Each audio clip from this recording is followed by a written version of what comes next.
Këshilltarja demokrate Bianca Çopja zhvilloi një interpelancë lidhur me masat e marra për shkeljet e konstatuara nga kontrolli i lartë i shtetit për raportin përfundimtar të auditimit për vitin 2023, e mbajtur në të njëjtën ditë me dëgjesën e kërkuar nga këshilltari Ergjys Muzhaqi për çështjen e gropave të krijuara nga punimet e zvarritura për sistemimin e rrjetit të ujësjellësit. Sipas këshilltares, pyetjet e drejtuara kryetarit të bashkisë nuk morën një përgjigje përfundimtare. Kërkesa për interpelancë nga ana ime është dërguar kërkesa në datë 10 nëntor të vitit 2025, që në të vërtetë duhet të ishte kryer që në dhjetor kjo interpelancë, por u shty dhe u vendos të bëhej në të njëjtën ditë me interpelancën për ujësjellësin, me idenë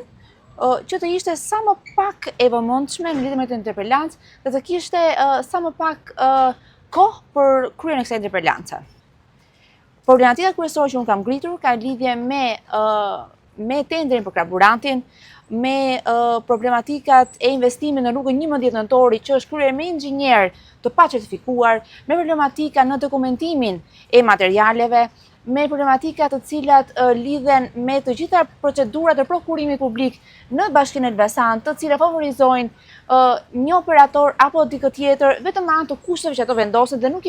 më pas nuk i zbatojnë deri në fund. Kisha përgatitur 13 pyetje për kryetarin e bashkisë, që të gjithave këto i anashkaloj duke dhënë përgjigje evazive. Interpelanca u mbajt pas një njoftim paraprak dhe nuk u transmetua live apo u regjistrua, duke shënuar një hap pas në informimin dhe përfshirjen e qytetarëve.